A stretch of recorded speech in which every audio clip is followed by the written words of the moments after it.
D'abord, je vous remercie infiniment de tous être là. J'ai l'impression d'être une réunion de famille, une vraie, donc une du dimanche à la mi-journée.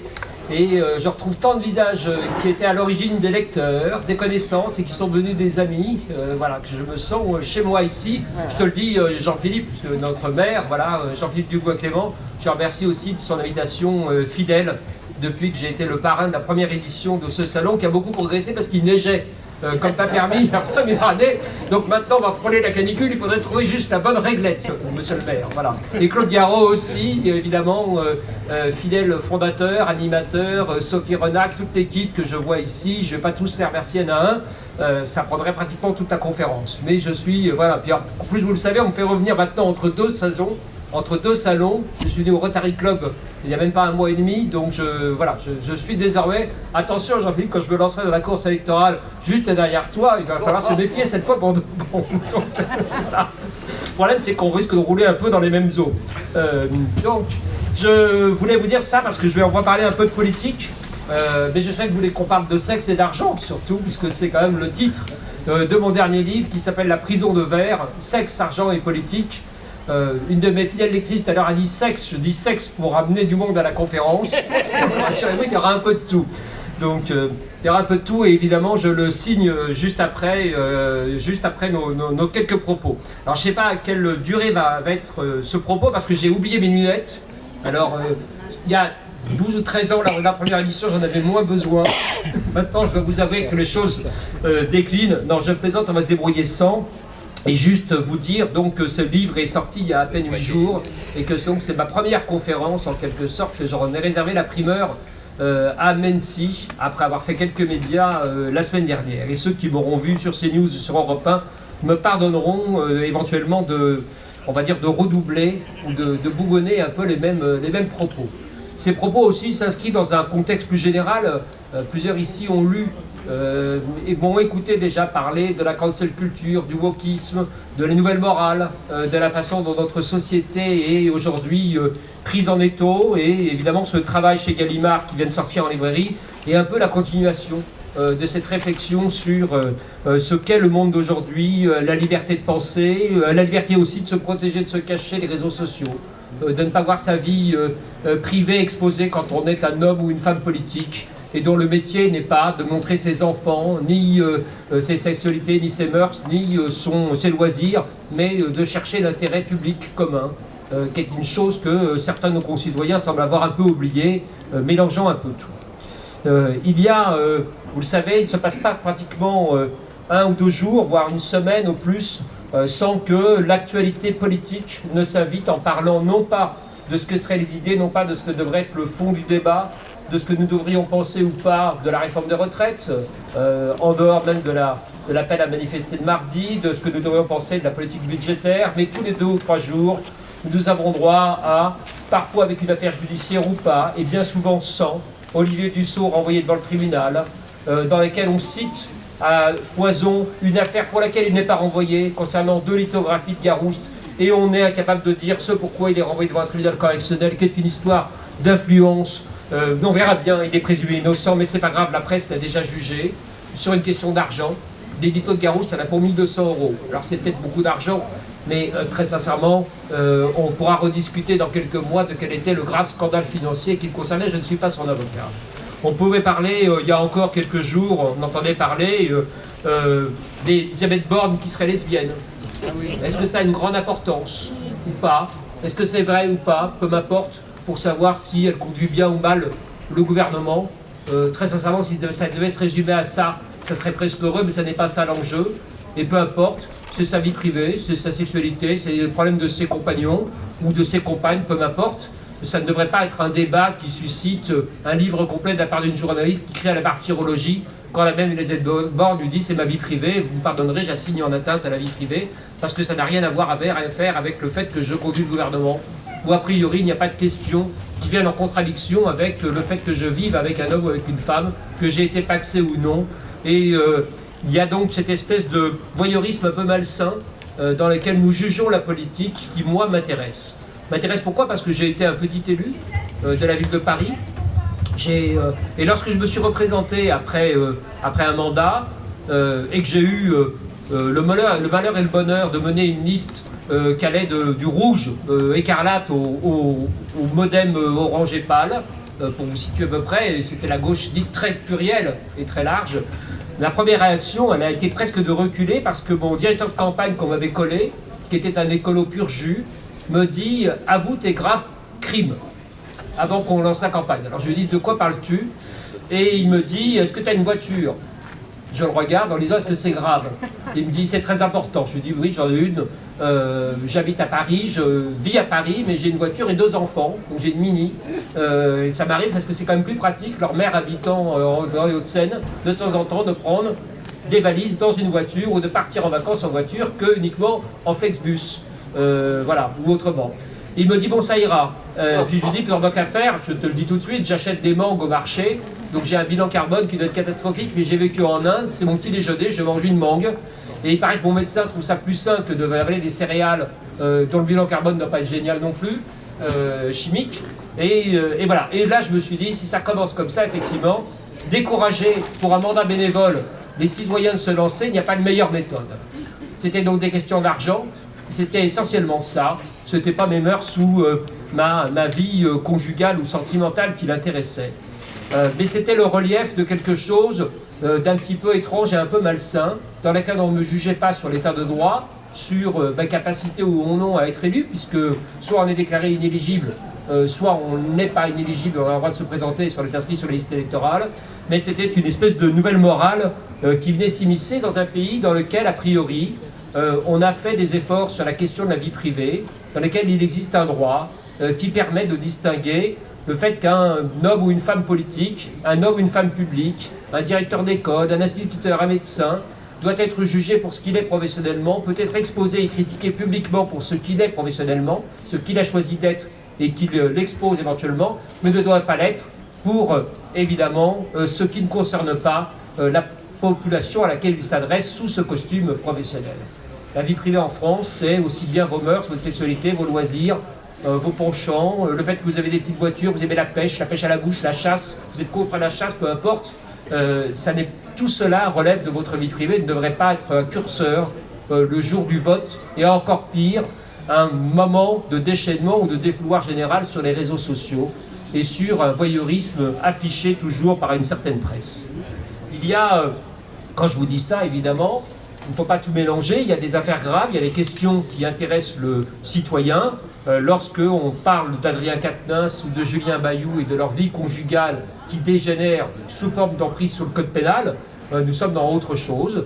Mais encore une fois, là aussi, il faut être capable de discerner le moment où ils sont éventuellement déclarés inéligibles, le moment où les gens ont payé leurs fautes, ont clamé leur culpabilité ou réclamé ou reconnu leur culpabilité, et puis ensuite ce qui fait partie, on va dire, de leur propre vie privée réellement, et de ce qui fait partie de ce qu'on peut débattre.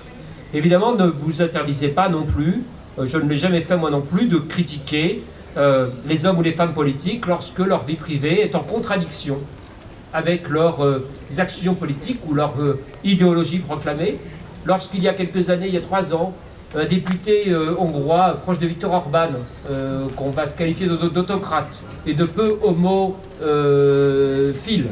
un député européen s'est retrouvé pris dans tout nu dans une partouze, on va dire des choses comme ça, à Bruxelles, et il s'est fait attraper une partouze, gay, et il s'est fait attraper parce qu'évidemment il y avait une mesure sur la distanciation sociale et le confinement, qui semblait être assez peu mise en pratique dans la distanciation sociale en tout cas, entre le député européen et ses amis. Évidemment, il s'est fait rattraper par la police bruxelloise en raison des problèmes sanitaires, au bout de quelques mètres parce qu'il s'enfilait, il s'enfuyait, excusez-moi, pardon pour le lapsus, il s'enfuyait avec juste un caleçon dans la rue, et il a dit « je suis député européen », ce qui n'était pas la meilleure façon de s'en sortir, évidemment, ce qui a immédiatement alarmé, et puis on l'a ressorti des images où il défilait en disant quelque chose qui est l'équivalent hongrois de mort au PD, dans des manifestations dans la rue à Budapest. Donc là, il y a quelque chose de problématique et de malsain qui effectivement doit être peut-être débattu publiquement. Ne vous trompez pas évidemment, lorsque je parle, là encore une fois, d'Adrien Quatennens, d'Olivier Dussopt, il y a la loi pour laquelle on peut répondre publiquement, les audiences ne sont pas privées, et en revanche, les affaires familiales qui sont sans violence, le divorce, ça reste une affaire privée, en France, le juge d'affaires familiales, ce n'est pas un débat public, il n'y a pas de spectateurs, il n'y a pas de public, à vous, votre avocat, votre avocate, votre ex, entre guillemets, ou futur ex, c'est le juge. Et le déballage que l'on fait sur la vie conjugale des uns, sur le destin des enfants, sur le fait que le fils de X ou de Y aurait fait du scooter en dépassant éventuellement la limite autorisée, très sincèrement, ne relève pas d'une question de politique, mais éventuellement d'éducation pour ceux qui ont des enfants qui peuvent poser des difficultés à leur propre famille. C'est ce propos qui m'intéresse. Évidemment, si nous en sommes dans cette situation, et si, faute de capacité à porter de l'engouement pour un parti politique ou pour des hommes et des femmes politiques, nous en sommes réduits à regarder par le petit bout de la lorgnette, c'est parce qu'aussi, il faut bien l'avouer, certains hommes et femmes politiques ont joué aussi avec cela, avec le feu. Par exemple, Ségolène Royal a annoncé la semaine dernière qu'elle allait encore attaquer la presse People, qu'elle n'en pouvait plus. Mais moi, je me souviens, quand j'étais jeune prof à Sciences Po et que je faisais un cours sur la vie politique et les mœurs, c'est un classique que j'aime beaucoup, je me souviens de Ségolène Royal à la clinique, appelant les caméras et les photographes dans son lit, presque dans son lit d'accouchement. Vous vous souvenez, avec les jumelles, enfin, les posées sur son ventre. Je pense que là, on était dans une invitation à venir dans sa vie privée qui n'avait pas lieu d'être. Et qu'ensuite, quand on se plaint d'être paparazzé, entre guillemets, il y a juste le revers d'une médaille ou d'une porte qu'on a largement entrouverte. Il y a donc cette, pas totalement dédouaner tout le monde, il y a cette façon d'utiliser la vie privée dans la campagne politique qui, évidemment, a des effets boomerang. Maintenant, il y a des tentatives qui peuvent être justifiés de temps en temps et qui produisent des effets dévastateurs. Vous en connaissez un comme moi, tous, je vais revenir sur cette histoire, ou sur ce pan-là, qui est la sexualité, concernant l'affaire Baudis. Lorsque Dominique Baudis a commencé d'être la rumeur à Toulouse, commençait de dire de façon abominable c'était avant les réseaux sociaux, hein. Donc le mal ne vient pas que de Twitter et de réseaux sociaux, il vient aussi de la façon dont une population peut s'emparer de la simple rumeur et du fait de la médisance.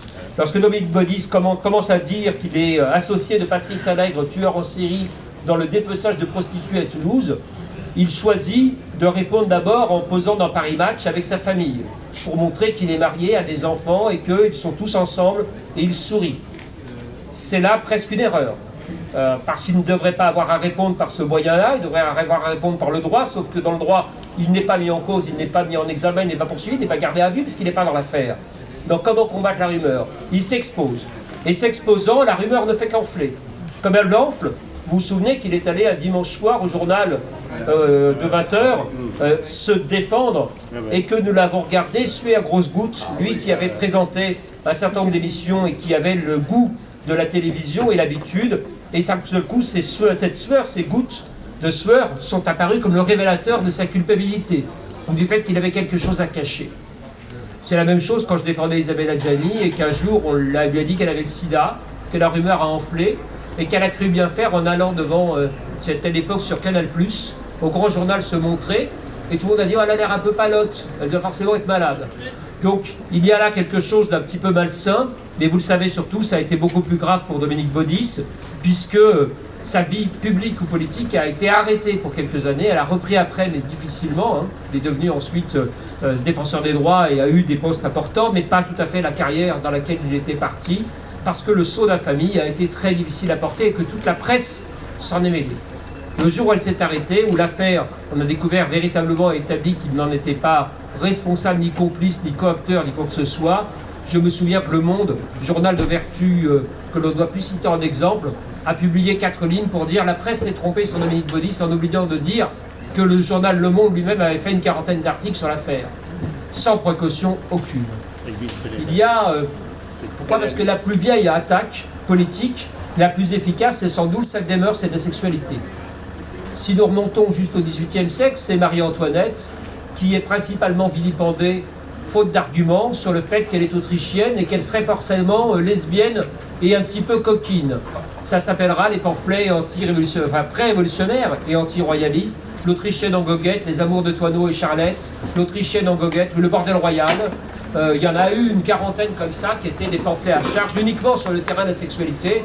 Et chose amusante d'ailleurs, dès que la Révolution a lieu, il y a des pamphlets dans l'autre sens lancés par les monarchistes qui s'appellent les enfants de Sodome à l'Assemblée nationale, etc., etc. Donc la plus vieille attaque, la plus simple, la plus facile, c'est celle des mœurs. c'est les balais roses pour Pompidou, invention délirante dans lesquelles on retrouve tous les ingrédients d'Alain Delon, le Markovitch, les balais roses, le pouvoir, Madame Pompidou évidemment, parce que c'est les femmes qui ont toujours tort, souvent. Et on se retrouve comme ça avec une attaque qui prospère toujours.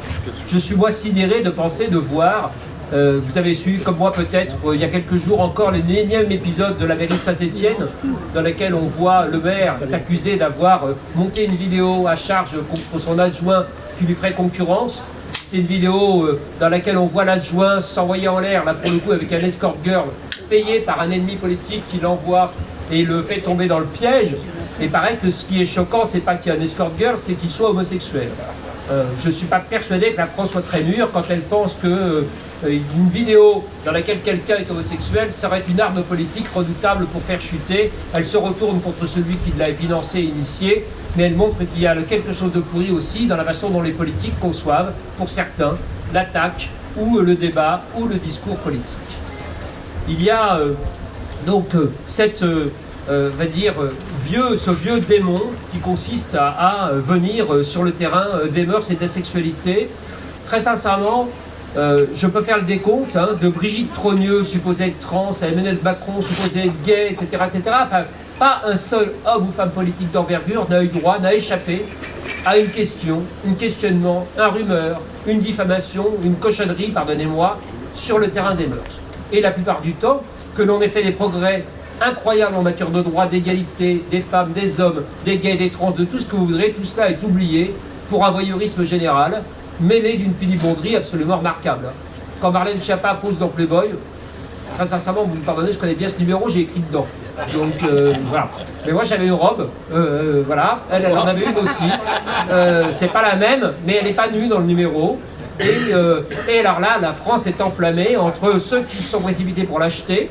La gare de Mency a été dévalisée, le relais, et puis ceux qui ont dit sans garder que c'était scandaleux. Elle donne une interview politique qui fait 15 pages, et de fait, cette interview a été beaucoup plus lue que toutes les autres interviews qu'elle aurait pu donner. Il y avait là quelque chose d'un peu étrange, de penser qu'en 2023, on puisse faire le procès d'une femme, et elle l'a très bien argumenté en disant, mais alors si je ne peux pas poser dans Playboy, c'est donc qu'on n'a pas beaucoup progressé, quand même en matière de mœurs et d'égalité, ou d'idées sur le sexisme. Et puis... au même moment, Bruno Le Maire est presque mis en cause, non pas pour sa politique, mais parce qu'il écrit un roman, et parce que dans ce roman chez Gallimard, le même éditeur que le mien, qui est celui des pornocrates, bien connu, il y aurait des passages sur un acte sexuel, et un acte sexuel presque compliqué, ou inattendu. Très sincèrement, qu'on s'interroge sur le temps que peut passer Bruno Le Maire à écrire des romans, mais heureusement qu'il a un petit peu de temps privé. Sinon, je ne vois pas comment on peut demander à quelqu'un d'être ministre de l'économie et des finances s'il ne veut pas avoir une minute de respiration. Et puis, sincèrement, est-ce que le débat est si important de ça, de savoir si le Bruno Le Maire a le droit ou pas d'écrire quelques lignes sur la sexualité? Giscard d'Estaing, vous vous souvenez, avait mis une femme sur une décapotable d'une voiture quelque part dans une route en Auvergne, pensant que ça le servirait pour être élu à l'Académie française, dont il avait été le protecteur. Ça a failli se retourner contre lui. Il a failli ne pas être élu à cause de ça, tout en ayant été protecteur de l'Académie. Donc, la France a un rapport compliqué également au livre et à la sexualité, même si elle en lit beaucoup, qui ne se lisent que d'une main. Donc il y a là évidemment aussi quelque chose de malsain lorsque les juges se mettent du mauvais côté de la balance. Vous connaissez tous plus ou moins Pierre Joxe, vous êtes de la même génération je pense que moi, qui a été ministre socialiste, homme d'État important et qui il y a maintenant une quinzaine d'années, à la retraite, a choisi de rejoindre le barreau à titre bénévole, pour défendre d'abord des travailleurs, entre guillemets, des délégués syndicaux bénévolement au prud'homme, et puis défendre des enfants devant le juge pour enfants, en considérant que ça ne pouvait pas être que des avocats sans cause, payés à la commission d'office, qui devaient s'en mêler, et qu'on devait avoir une défense de qualité, y compris pour les plus démunis. Ça, c'est le Pierre Joxe d'aujourd'hui.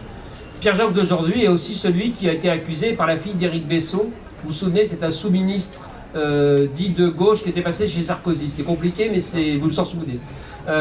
Et la fille d'Éric Besson s'est mise à révéler en une du Monde que Pierre Joxe l'aurait agressé sexuellement pendant l'entracte, ou à la reprise de la fin de l'entracte d'un opéra à l'Opéra Bastille. Alors, c'est une accusation grave, suffisamment pour qu'elle fasse la une d'un quotidien dit de référence. Pierre Joxe doit arrêter immédiatement toute défense parce que le tribunal, on ne lui parle que de ça, et on lui dit en plus il s'occupe de mineurs, s'il agresse sexuellement une jeune fille, c'est compliqué. Rien n'est vrai dans tout cela.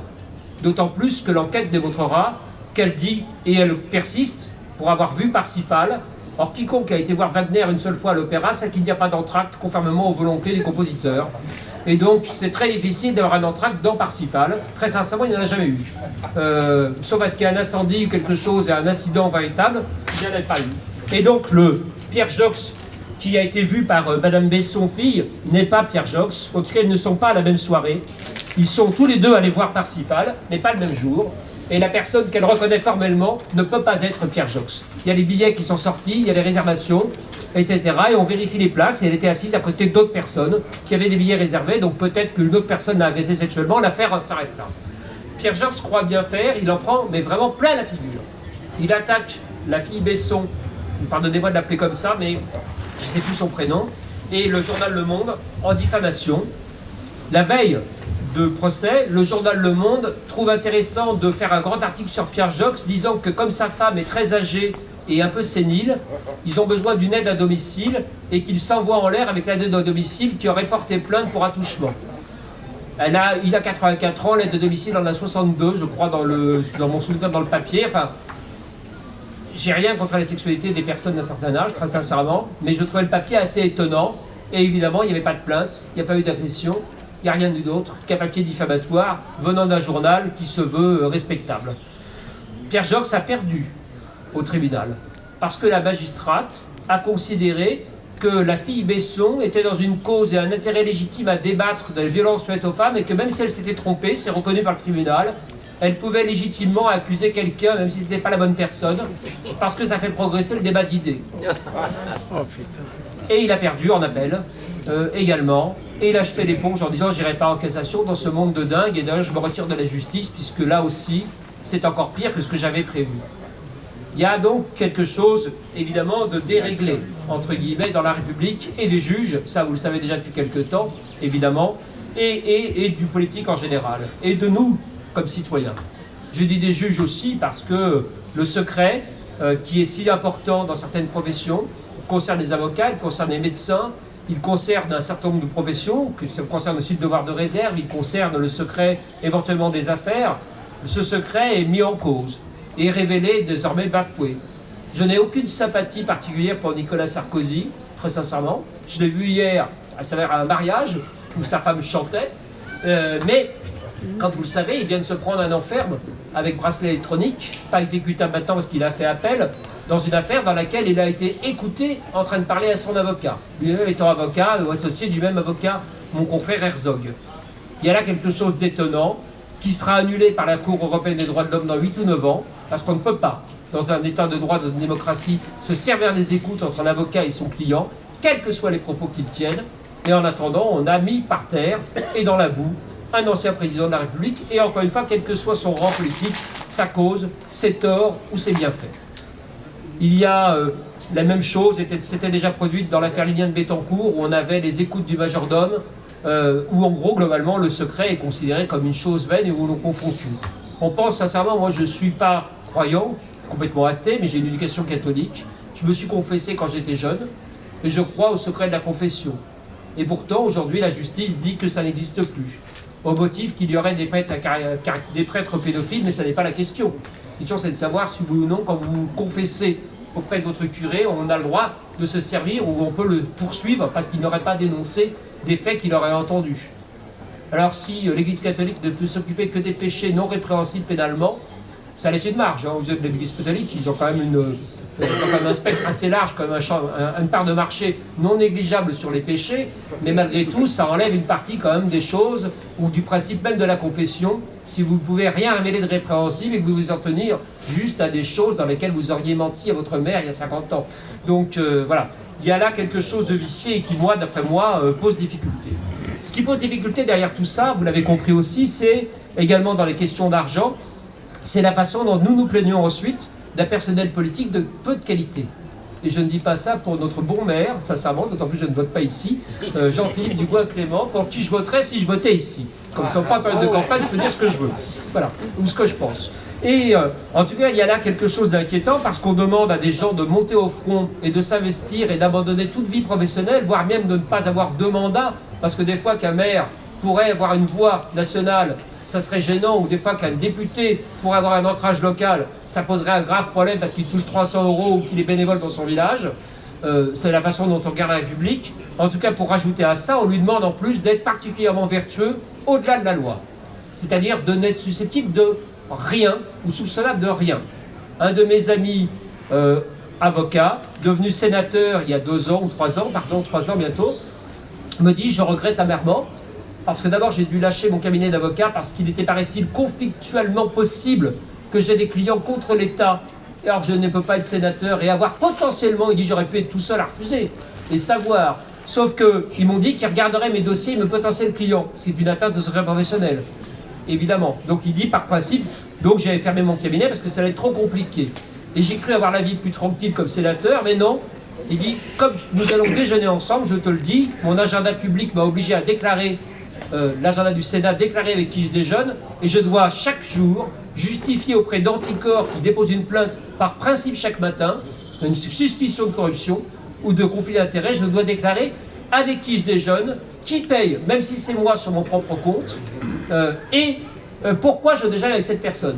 Il dit, ça nous prend 1h30 chaque matin, donc c'est à décourager d'avoir une vie sociale, de simplement vouloir faire avancer des dossiers, d'écouter, etc. Donc il dit, voilà, je te préviens, le déjeuner, c'est pratiquement le dernier qu'on fait, on se verra à d'autres moments, parce que je ne peux plus déjeuner ou dîner avec toi, on peut prendre un café, ça c'est pas officiellement problématique, mais tout déjeuner doit être déclaré et devient pour moi un enfer. Alors évidemment, derrière, la question c'est de savoir si on peut envoyer ou considérer qu'on a des candidats valables ou des gens qui sont prêts à se dévouer pour la cause publique.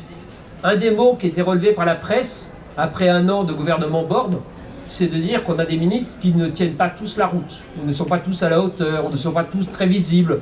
Alors certes, le président de la République leur prend beaucoup de place et ne laisse pas tous parler, mais aussi peut-être parce qu'ils ne sont pas aussi qualifiés qu'ils l'auraient voulu. Beaucoup ont refusé de personnalités importantes et compétentes en se disant être exposé dans un gouvernement qui risque d'être minoritaire, et il l'est à l'Assemblée nationale, majorité relative, mais toute minorité malgré tout, pour en plus être déshabillé sur Twitter à longueur de journée, être agressé dans la journée physiquement dans ma permanence ou quoi que ce soit, et me taper la nuit des attaques sur mes enfants, mon passé, ce que mes enfants font comme études, quels scooters ils ont achetés, qui j'aurais rencontré 30 ans auparavant, me paraît complètement délirant. Et donc beaucoup de gens de qualité ont dit je ne peux pas, parce qu'en plus, accessoirement, c'est payé, certes bien par rapport à la majorité des Français, hein, ne nous trompons pas, mais pas grand-chose par rapport à ce que les mêmes personnes avec les mêmes diplômes peuvent espérer gagner dans la vie privée dans une entreprise. Il y a donc comme ça, et on s'est étonné pour la première fois que des députés ne se représentent pas, que des ministres quittent la vie gouvernementale, ou ne veuillent plus rester dans la vie politique. Et nous sommes les premiers à nous plaindre, nous qui lorgnons et voyons et regardons avec une certaine jouissance parfois les affaires des uns et des autres, nous nous étonnons en permanence de l'autre côté, nous nous plaignons de ne pas avoir des volontaires, on va dire, de qualité, ou à la hauteur de nos aspirations.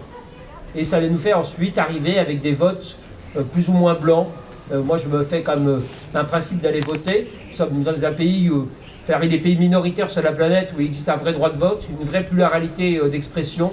Donc il faut être à la fois raisonnablement optimiste, critique, mais ne pas gâter ou gâcher sincèrement ces privilèges dont nous jouissons encore. Voilà. Mes amis, je ne veux pas être trop long. Vous avez compris dans ce livre, je parle aussi un peu de morale, je fais un peu de philosophie. Hein, je pense que c'est un mal très ancien et qui remonte à l'origine de la démocratie, donc c'est un corollaire. Il faut savoir juste à quelle proportion il doit prendre. Il y a un vieux débat Platon-Aristote pour savoir si le politique doit être un état supérieur et absolument extraordinaire ou si c'est la représentation du peuple et un citoyen comme d'autres, etc. Beaucoup de questions mêlées qui sont très anciennes et débattues.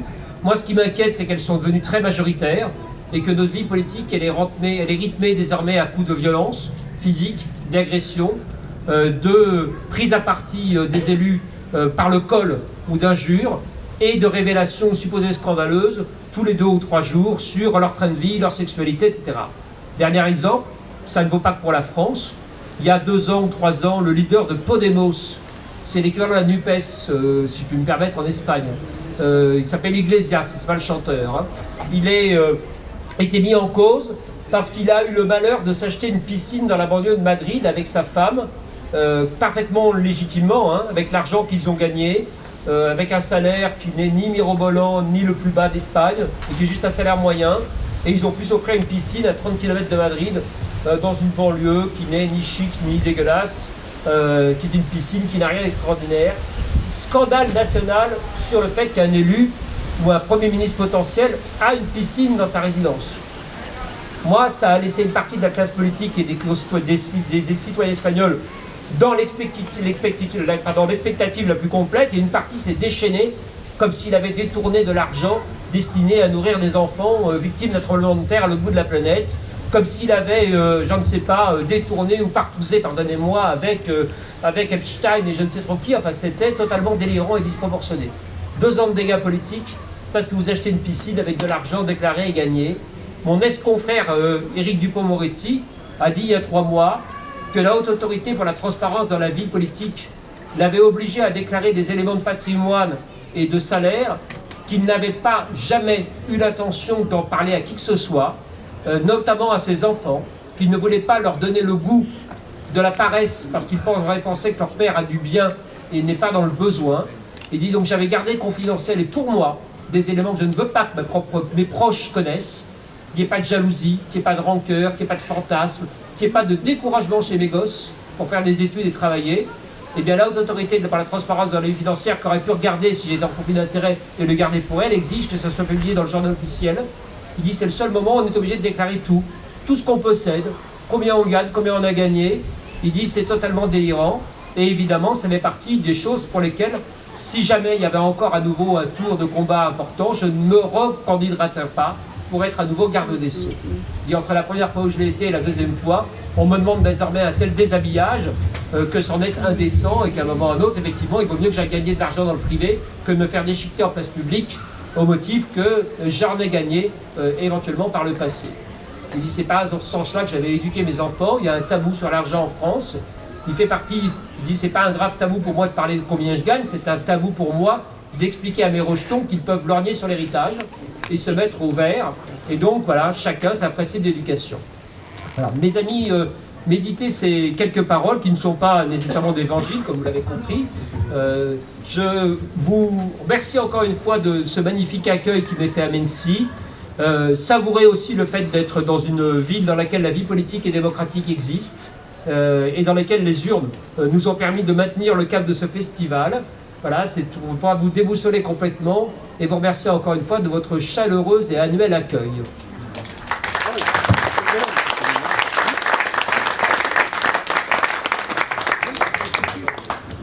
On a le droit, évidemment, comme c'est l'usage chaque année, de poser des questions, de commenter, même si vous êtes tous très loin. Hein.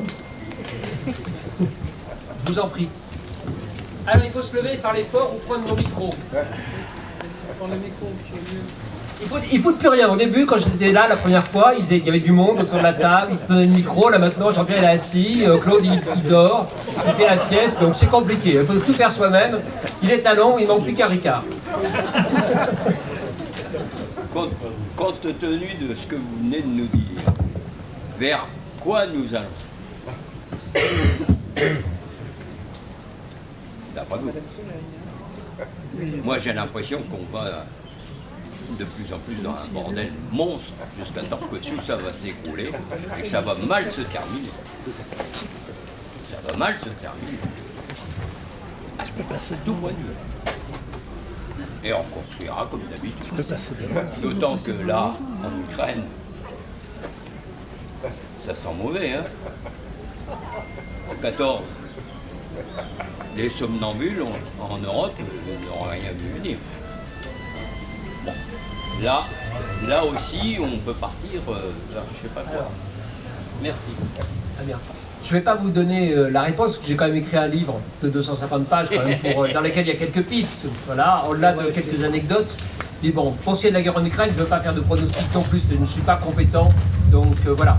Ce qui me rassure juste, c'est qu'il y a un match à Roland-Garros cet après-midi, un peu en concurrence avec nous, dans lequel il y a une Russe d'un côté mais qui est lesbienne. Et c'était assez étonnant, et qui a déclaré qu'elle était opposée à la guerre, et de l'autre côté, une Ukrainienne. Donc allez, il y avait quelques petites lueurs d'espoir avec ce match et la presse c'était d'ailleurs pleine d'engouement pour une fois qu'on veut parler de la vie privée de quelqu'un pour la ramener du bon côté. C'était marrant parce que c'était il y a 2 jours, il y aura un match féroce entre une Russe et une Ukrainienne. Puis ils ont découvert que la Russe avait protesté contre la guerre et qu'elle risque d'être arrêtée dans 10 jours. Donc ça a rendu le match un peu moins, on va dire, violent qu'il n'était programmé. Bon, voilà. Donc je ne ferai pas de pronostic sur la guerre.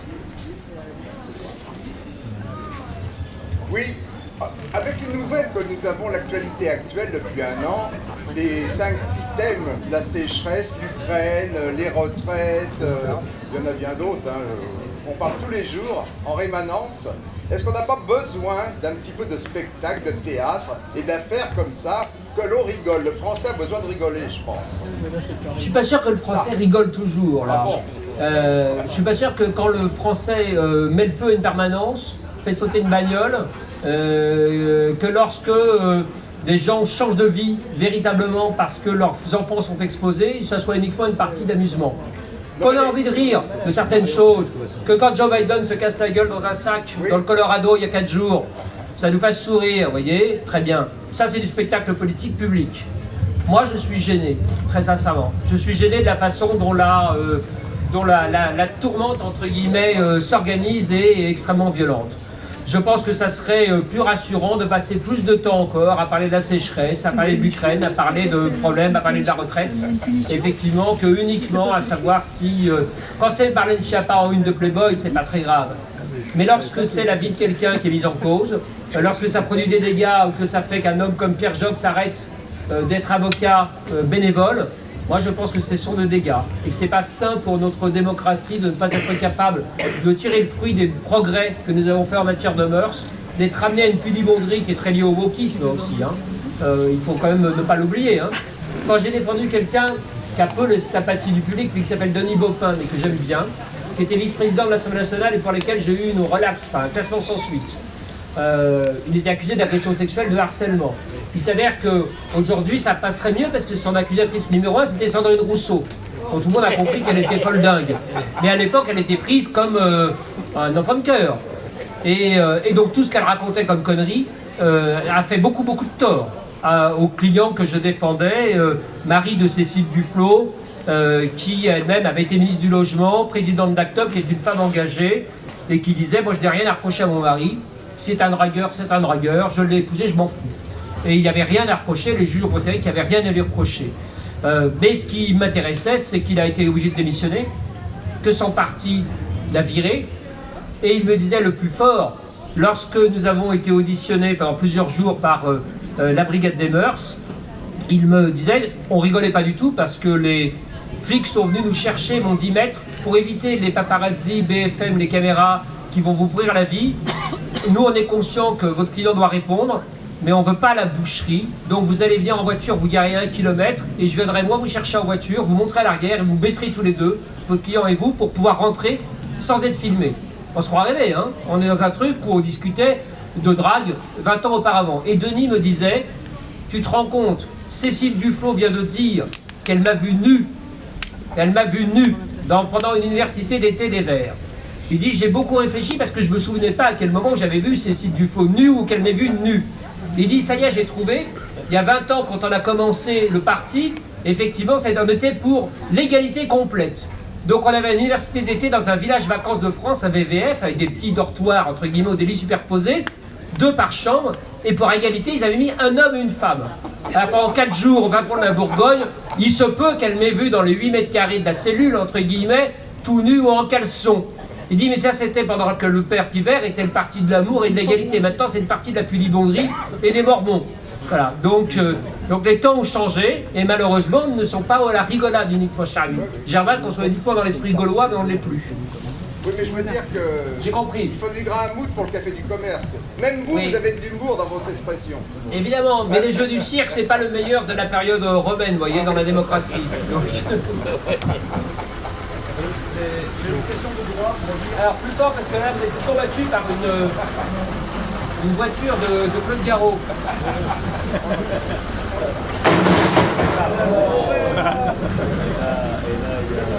Et là, elle va se prendre le poteau derrière. Non, voilà. Bien.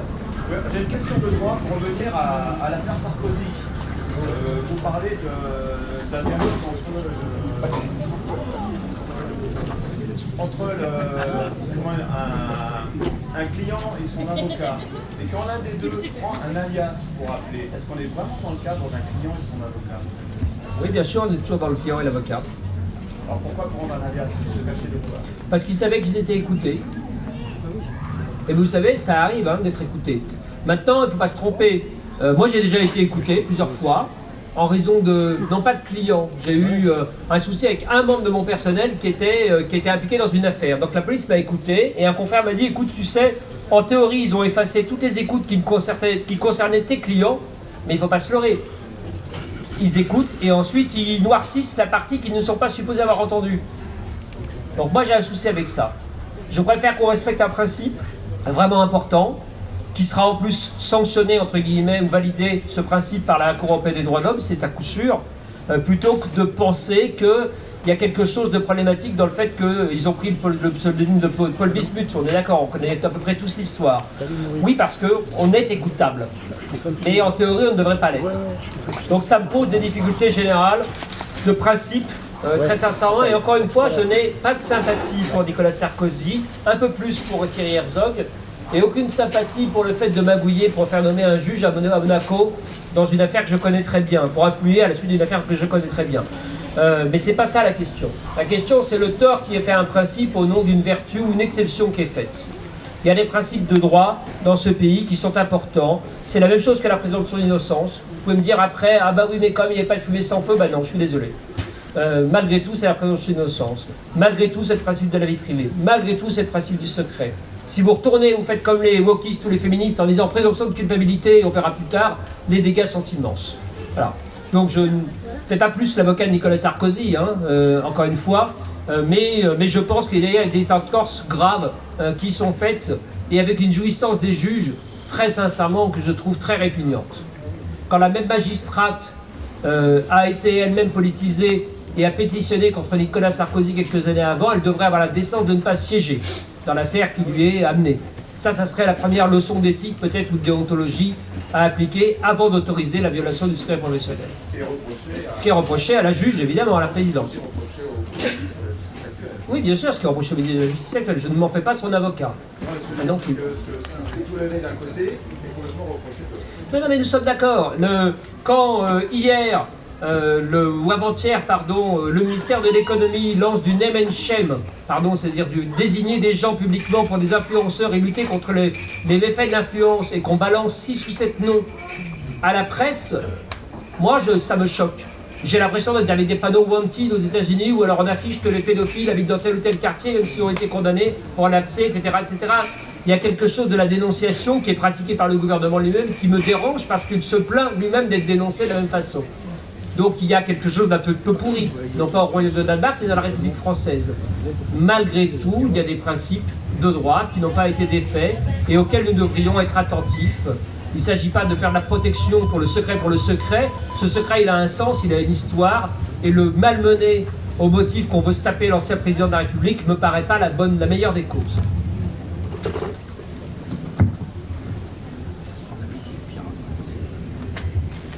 Est-ce que ça ne marche pas, cette histoire?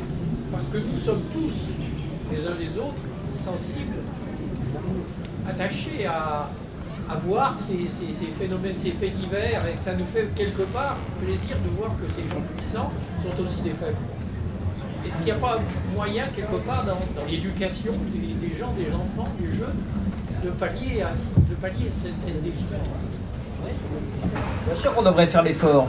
C'est pour ça que je contredis un peu notre ami, mais je comprends très bien, parce que nous avons tous ça, ce côté Janus bifrons, où nous sommes les premiers à nous précipiter, à écouter, à tendre l'oreille, à regarder, et un peu jouir de ça, la chute des puissants, le fait d'être malmenés, empêtrés, et en même temps nous jouons, encore une fois, comme des enfants gâtés avec notre propre démocratie.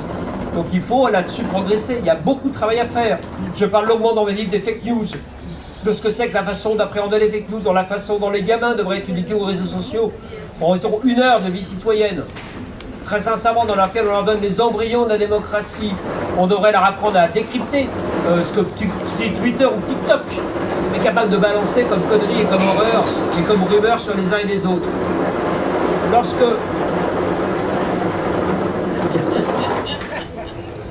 Bon là c'est en toute transparence, hein, qu'on tente de me censurer et me museler. Très bien. Voilà. Évidemment qu'il y a un effort à faire. Il y a un effort important parce que, encore une fois, je dis ça pratiquement chaque année, quel que soit le thème. Comme quand je parle de la censure. Ici, ne nous trompons pas, nous sommes dans un pays de liberté d'expression, même si parce qu'il y a de la censure en permanence, nous devons être particulièrement vigilants sur chaque entorse et chaque encoche qui est faite. Et c'est la même chose sur la vie démocratique et le thème de ce livre que je viens de publier, La prison de verre, sexe, argent et politique. Donc il y a un effort à faire. Nous sommes devenus des citoyens un peu paresseux, entre guillemets, qui ne vont pas voter alors qu'ils devraient le faire, même s'ils ne sont pas d'accord avec la totalité des candidats qui sont là.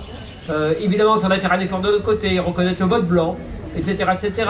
Mais nous sommes des adultes majeurs, j'allais dire vaccinés, mais oui, globalement, et nous devrions être un peu plus vigilants avec nous-mêmes, parce que nous donnons l'exemple, entre guillemets, à nos enfants, et surtout nous jouissons d'une liberté et d'un droit que la plupart des citoyens sur la planète, de nos égaux sur la planète, n'ont pas. Voilà.